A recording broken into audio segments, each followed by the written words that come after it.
نحمدہ و نصلی علی رسولہ الکریم اما بعد فاعوذ باللہ من الشیطان الرجیم بسم اللہ الرحمن الرحیم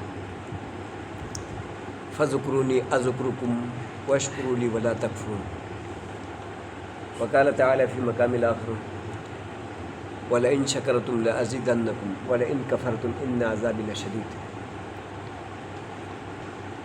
صدق اللہ مولانا العظیم۔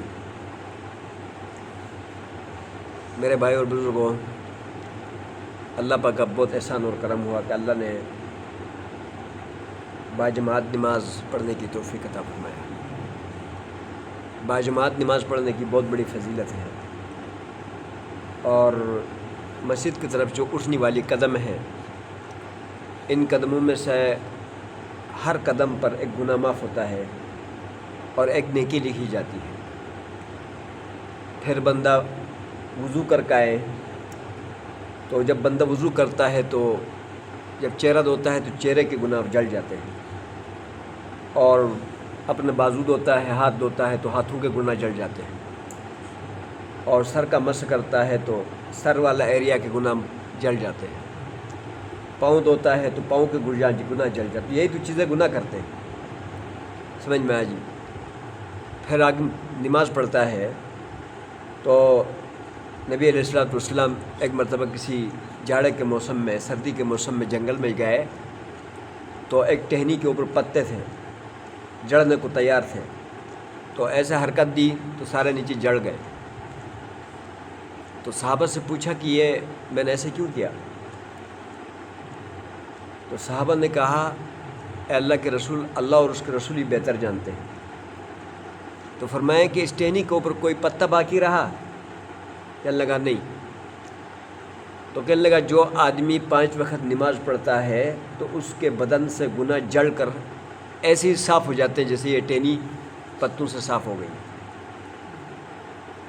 پھر فرمایا کہ ایک شخص کے گھر کے سامنے سے صاف و شفاف ایک نہر گزرتا ہو، ایک آدمی ہے اس کے گھر کے سامنے سے صاف اور شفاف نہر گزرتا ہے اور وہ اس میں 5 وقت نہاتا ہے، تو پوچھا صحابہ سے کہ اس کے بدن میں میل اور کچیل باقی رہے گا؟ کہتا نہیں۔ صحابہ نے کہا نہیں رہے گا۔ کہتے 5 نمازوں کی یہی مثال ہے، جو آدمی 5 وقت کا نماز پڑھتا ہے اس کے بدن پر گناہوں کا میل رہتا ہی نہیں۔ اب جب انسان گناہوں سے پاک ہو جاتا ہے تو پھر وہ اللہ کے آغوش رحمت میں چلا جاتا ہے، سمجھ میں آیا جی؟ کیا ہوتا ہے جب اللہ کے آغوش رحمت میں چلا جاتا ہے، اللہ کے قریب ہو جاتا ہے؟ اللہ تعالیٰ فرماتے ہیں کہ فذکرونی اذکرکم، فذکرونی اذکرکم۔ اللہ فرماتے ہیں آپ مجھے یاد کرو تو میں تمہیں یاد کروں گا۔ جب ہم فرصت کے ٹائم، صحت کے ٹائم ہم اللہ کو یاد کرتے ہیں تو مشکل ٹائم میں اللہ تعالیٰ ہمیں یاد کرتا ہے،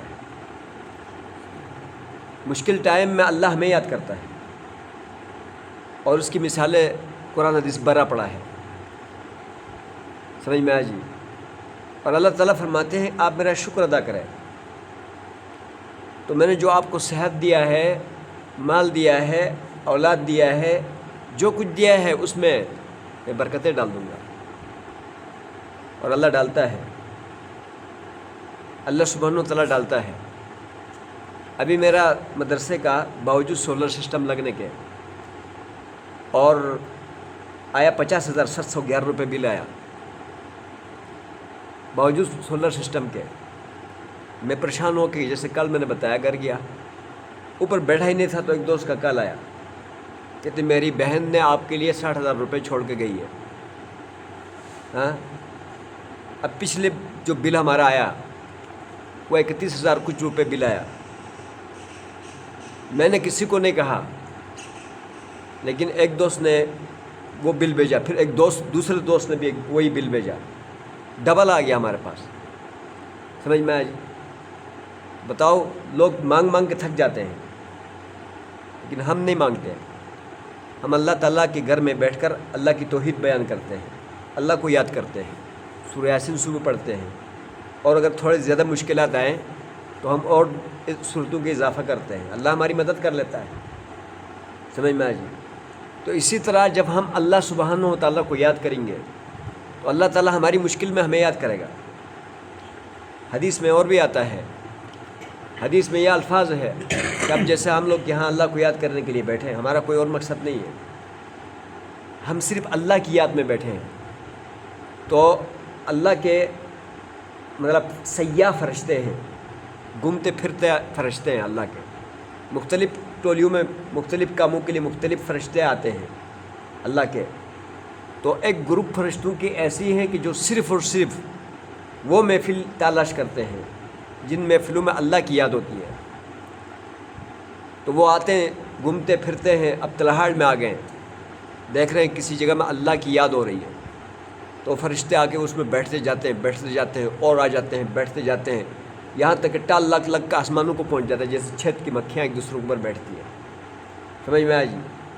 تو وہ اللہ کی یاد جہاں کرتے ہیں ان کو سنتے ہیں، بیٹھتے ہیں، پھر جب وہ محفل ختم ہوتا ہے جہاں اللہ کی یاد ہوتی ہے تو وہ فرشتے اللہ کے پاس جاتے ہیں، اللہ کے ہاں جا کر اللہ کے ہاں پیش ہوتے ہیں، تو اللہ کو تو پتہ ہے، لیکن اللہ گواہ بنانے کے لیے، اور اللہ مطلب یہ ہے کہ یہ بات سننے کے لیے، یعنی ان سے پوچھتے کدھر سے آ گئے؟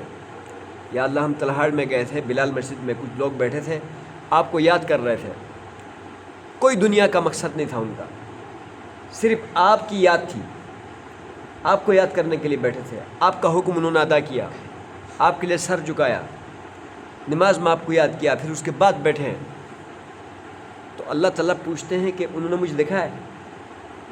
تو نہیں، اللہ آپ کو نہیں دیکھا ہے، غیب پر ایمان لایا ہے۔ وہ کہیں گے انہوں نے کیا مانگتے تھے؟ یار جنت مانگتے تھے، تو کیا انہوں نے جنت دیکھا ہے؟ یار جنت نہیں دیکھا ہے، لیکن تیرے نبی نے بتایا، آپ کے قرآن نے بتایا، تو انہوں نے ایمان لایا۔ کہتے وہ کس چیز سے پناہ مانگتے تھے، کس سے ڈرتے تھے؟ یا اللہ جہنم سے ڈرتے تھے، تو جہنم انہوں نے دیکھا ہے؟ یا اللہ دیکھا نہیں ہے، آپ کے حبیب نے بتایا، آپ کے قرآن نے بتایا، انہوں نے ایمان لایا۔ تو اللہ فرماتے تم گواہ ہو جاؤ، تو گواہ بن جاؤ، تم گواہ بن جاؤ، میں نے انہیں معاف کر دیا، میں نے انہیں کیا کر دیا؟ معاف کر دیا، اور دوسرا میں نے ان کو جہنم سے پناہ دے دیا اور جنت ان کے لیے دے دیا۔ اس لیے اللہ تعالیٰ فرماتے ہیں آپ مجھے یاد کرو تو میں تمہیں یاد کروں گا۔ ایک اور حدیث ہے، حدیث میں یہ ہے کہ اللہ تعالیٰ فرماتے ہیں کہ تم مجھے ادنا محفل میں یاد کرو گے تو میں تمہیں اعلیٰ محفل میں یاد کروں گا۔ اعلیٰ محفل جبرائیل کی محفل میں، اور جو ہے نا مطلب اسرائیل کے محفل میں، بڑے بڑے فرشتوں کے محفل میں، اللہ اپنے عرش میں آپ کو یاد کرے گا۔ اور اگر کسی محفل میں بھی یاد نہ کرے، اللہ ہی خود ہی یاد کرے تو یہ کم ہے، اللہ تعالیٰ ہی یاد کرے۔ حضرت کعب رضی اللہ تعالیٰ عنہ خوبصورت تلاوت کرتے تھے، بہت خوبصورت تلاوت کرتے تھے حضرت کعب رضی اللہ تعالیٰ عنہ۔ تو ایک دن اللہ تعالیٰ نے جبرائیل کو کہا کہ تم جا کے حضور علیہ السلام سے کہے کہ کعب تلاوت کرے تو میں سننا چاہتا ہوں۔ تو حضرت جبرائیل علیہ السلام آئے، آ کر جو ہے نا اللہ کے نبی کو کہا کہ اللہ فرما رہے ہیں کہ کعب سے تلاوت کروائے تو اللہ سننا چاہتے ہیں۔ تو حضرت کعب کو بلایا، کہنے لگا اللہ چاہ رہے ہیں کہ آپ تلاوت کریں تو اللہ تعالیٰ سننا چاہتے ہیں، ابھی جبرائیل نے آ کے مجھے بتایا۔ تو اللہ کے رسول کو کعب نے کہا یا رسول اللہ، اللہ نے میرا نام لیا ہے کہ کعب تلاوت کرے؟ تو اس نے کہا جی ہاں، اللہ نے آپ کا نام لیا ہے کہ کعب تلاوت کرے۔ اس پر رونا شروع کر دیا اس نے خوشی میں کہ اللہ نے میرا نام لیا ہے، یعنی خوشی میں، مطلب رونا لگ گیا کہ اللہ نے مجھے یاد کیا ہے اور اللہ نے میرا نام لیا ہے خوشی میں۔ ہاں، تو اللہ اگر کسی کو یاد کرے کم ہے، اس لیے اللہ تعالیٰ فرما رہے ہیں کہ فذکرونی اذکرکم واشکروا لی ولا تکفرون، کہ مجھے یاد کرو۔ اور یہ نماز میں نے آپ کو ہمیشہ کہا ہے کہ مطلب دنیا کا سب سے بڑا شکر کیا ہے؟ دنیا کا سب سے بڑا شکر یہ ہے کہ دیکھو کہ فجر سے لے کر ظہر تک اللہ نے زندگی دیا، ہوا سے فائدہ اٹھایا، پانی سے فائدہ اٹھایا، بہت ساری چیزوں سے فائدہ اٹھایا، کھانے پینے سے فائدہ اٹھایا، ہاں، اللہ کی عبادت کر کے فائدہ اٹھایا۔ تو یہ جو اتنا ٹائم ہے، اس ٹائم کے بعد بندہ آتا ہے، یعنی زور کے لیے سر جھکاتا ہے، زور کی نماز پڑھتا ہے، تو یہ اس ٹائم کا شکر ہے۔ شکر یہی ہے کہ اتنا ٹائم پھر زور سے عصر کو آتا ہے، جو زور سے عصر کو ٹائم ملا ہے، جو اللہ کی نعمتوں سے فائدہ اٹھائے، اس کا شکریہ میں اللہ کے گھر میں آ کر اس کے لیے سر جھکاتا ہے، سمجھ میں آئی جی۔ اور اس کے بعد دیگر نمازوں میں بھی یہی شکر ہے۔ ایک آدمی نماز نہیں پڑھتا ہے، ہاں، اور پھر کہتے ہیں شکر الحمدللہ، شکر الحمدللہ، وہ کوئی شکر نہیں ہے، سمجھ میں آ جی۔ یا حرام کا مکان بنا کے اوپر لکھتا ہے ماشاءاللہ، کوئی ماشاءاللہ نہیں ہے، سمجھ میں آ جی۔ ماشاءاللہ یہ ہے، شکر الحمدللہ یہ ہے کہ آپ جب دیکھو نماز میں ہم آتے ہیں تو یہاں کے نماز کا ویسے سٹارٹنگ تو الحمدللہ رب العالمین، ویسے تو سبحانک اللہم وبحمدہ ہے، سبحانک اللہم وبحمدک، یہاں بھی ہے، یہاں اللہ کی شکر ادا کیا جا رہا ہے، اس کلمے میں بھی الحمدللہ میں بھی اللہ کا شکر ادا کیا جا رہا ہے۔ تو نماز سٹارٹنگ ہی شکر ہے، نماز میں سٹارٹنگ ہی کس سے ہے؟ شکر سے ہے، سمجھ میں آ جی۔ تو شکر یہ ہے کہ مطلب یہ ہے کہ اللہ کا حکم ادا کرے۔ رمضان 2 سال کے بعد آتا ہے، حج غریب پر ہے نہیں، زکوٰۃ بھی غریب پر نہیں ہے، کلمہ تو ماں کے گود میں مل رہا ہے، اس کے لیے ہم میں سے کسی نے گردن نہیں کٹائی ہے، وہ گردن تو صحابہ نے کٹایا ہے کلمے کے لیے، سمجھ میں آ جی۔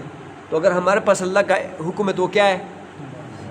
ایک نماز ہے، اسی نماز میں اللہ کی یاد ہے، اسی نماز میں اللہ کے ہر ادا میں دیکھو اللہ کی یاد ہے، یعنی ہم جو یہاں کھڑے ہوتے ہیں وہ بھی اللہ کی یاد میں، جھکتے ہیں وہ اللہ کے لیے جھکتے ہیں، سجدہ کرتے ہیں وہ سب چیزوں میں، پھر جو اندر پڑھتے ہیں اس میں بھی اللہ ہی اللہ ہے، ہر جملے میں اللہ کی یاد ہے۔ تو اس لیے اللہ تعالیٰ فرما رہے ہیں کہ مجھے یاد کرو تو میں تمہیں کیا کروں گا؟ یاد کروں گا۔ اور جب بندہ اللہ کو یاد نہیں کرتا ہے تو پھر اللہ بھی اس کو پرواہ نہیں کرتا ہے، کسی بھی موت مر جائے، کسی بھی حالت میں کچھ بھی ہو جائے، اللہ کو کوئی نہیں پرواہ، سمجھ میں آئی جی۔ جیسے مطلب ہم دیکھو، یعنی ہم جب پھنس جاتے ہیں نا، ہم جب بیمار ہو جاتے ہیں، کوئی بھی معاملہ ہو جاتا ہے، تو پھر بھی ہم اللہ تعالیٰ کی طرف نہیں متوجہ ہوتے، نہیں ہوتے، یقینی نہیں۔ ہم سب سے پہلے ڈاکٹر کی طرف جائیں گے اور سب سے پہلے اسباب کی طرف جائیں گے، یہ ہمارا خیال میں نہیں کہ اللہ ہی شفا دیتے ہیں، ہاں، اللہ تعالیٰ خود ہی قرآن میں کہتا ہے، حضرت ابراہیم علیہ السلام کا قول ذکر کرتا ہے، ہاں، حضرت ابراہیم علیہ السلام کیا کہتے ہیں قرآن میں؟ جب میں بیمار ہو جاتا ہوں تو اللہ کیا کرتا ہے؟ مجھے شفا دیتا ہے، ہاں، خود قرآن میں اللہ کیا کہتا ہے؟ اَمَّن يُجِيبُ الْمُضْطَرَّ إِذَا دَعَاهُ وَيَكْشِفُ السُّوءَ وَيَجْعَلُكُمْ خُلَفَاءَ الْأَرْضِ أَإِلَٰهٌ مَّعَ اللَّهِ قَلِيلًا مَّا تَذَكَّرُونَ، یہاں قَلِيلًا مَّا تَذَكَّرُونَ، اللہ تعالیٰ چیلنج کرتا ہے، زمین میں کوئی ہے تو دکھاؤ جو کوئی کسی کی مشکل کو حل کرے، کسی کی بیماری کو دور کرے، کسی کی غربت کو دور کرے، کسی کی مصیبت کو دور کرے، کوئی زمین میں ہے، کوئی ہے تو اللہ بتاتا ہے مجھے دکھاؤ۔ مضطر کہتے ہیں، مضطر کس کو کہتے ہیں؟ مضطر ہر مجبور کو، چاہے وہ بیماری کا مجبور ہے، چاہے وہ روٹی کا مجبور ہے، چاہے وہ مصیبت میں پھنس کے مجبور ہے، یعنی کوئی بھی مطلب مجبور، سمجھ میں آیا جی، وہ کوئی مضطر ہے۔ اَمَّن يُجِيبُ الْمُضْطَرَّ، کوئی مضطر کا سن سکتا ہے، مضطر کی مطلب حالت کو کوئی دور کر سکتا ہے۔ اب بھائی اَمَّن يُجِيبُ الْمُضْطَرَّ إِذَا دَعَاهُ، جب وہ اس کو پکارے، وَيَكْشِفُ السُّوءَ، اس کی برائی بیماری ہر کوئی چیز کو اس کو دور کر سکے، اور زمین میں اس کو سکون دے سکے، یعنی زمین میں اس کو عزت دے سکے، زمین میں اس کو صحت دے سکے، روزی دے سکے، سمجھ میں آئی۔ اب کوئی ہے بادل کو مطلب لا سکے، یعنی بارش برسا سکے، گرمی دور کر سکے، کوئی ہے؟ یہ مصنوعی بارش لایا، فلاں لایا، کیا لا لا کے تھک گئے، ایک قطرہ نہیں برسا سکے، کوئی ہے بھائی؟ نہیں ہے۔ تو اللہ فرما رہا ہے قلیلا ما تذکرون، کیا کہہ رہا ہے؟ قلیلا ما تذکرون، بہت کم یاد کرتے۔ اس نے کہا تھا کہ مجھے یاد کرو، میں تمہیں یاد کروں گا، لیکن یہاں خود کے وہ کہہ رہا ہے قلیلا ما تذکرون۔ قلیل کس کو کہتے ہیں؟ تھوڑے کو۔ قلیلا ما تذکرون، تھوڑا سا تم اس کو یاد کرتے ہو، تھوڑے سے 2-4 لوگ اس کو یاد کرتے ہیں، باقی سارا پبلک جانوروں کی طرح جا رہا ہے۔ تو اس لیے یہاں اللہ تعالیٰ نے فرمایا تم مجھے یاد کرو تو میں تمہیں یاد کروں۔ آج کل مساجد غیر آباد ہے، یہ نہیں کہ یہاں غیر آباد ہے، ہر جگہ غیر آباد ہے۔ ابھی میں گاؤں میں گیا تو ادھر اپنی مسجد میں گیا نماز پڑھنے کے لیے، 2 آدمی تھے، 2 آدمی اپنی گاؤں کی مسجد میں، خیر میں نے نماز پڑھائی، پھر نماز پڑھا کے گھر آیا تو تھوڑا باہر بیٹھا ہوا تھا گھاس بوس کو اوپر، تو 4-5 نوجوان آئے، آ کر کہتے ہیں کہ ایک درخواست لے کر آیا ہے۔ میں نے کہا کیا لے کر آیا؟ کہتے یہ عوام کی جگہ ہے، یہ سامنے آپ کے گھر کے، تو آپ کہتے تو یہ ہمیں دے دیں گے، ہم یہاں مسجد بنائیں گے۔ میں نے کہا یہ مسجد جو میں نے بنایا ابھی، درمیان والا جو بڑی مسجد ہے، ساتھ میں اس کی اور 3 مسجدیں اپنے محلے میں ہیں، تو اس میں ابھی نماز پڑھا کر آئے ہوں، 2 آدمی ادھر تھے، تو یہاں ایک اور مسجد، تمہارے کو کیا نشہ چڑھ گیا مسجدیں بنانے کا؟ سمجھ میں آ جی؟ اور بھائی مسجدیں بنانا حل نہیں ہے، مسجدوں کو آباد کرنا حل ہے، اور مسجدیں جب آباد ہو جائیں گی تو سمجھ لو کہ بس کیا ہے، ہم نے اللہ کو یاد کیا۔ یہ بیوت اللہ ہے، اللہ کے گھر ہیں، سمجھ میں آ جی؟ ان کو ہم آباد کریں گے، اللہ کو یہاں یاد کریں گے، تو اللہ ہمارے گھروں کے بارے میں فیصلے کریں گے، سمجھ میں آ جی؟ انشاءاللہ ارادہ کرتے ہیں کہ ہر صورت میں ہم اللہ کو یاد کریں گے، سمجھ میں آ جی؟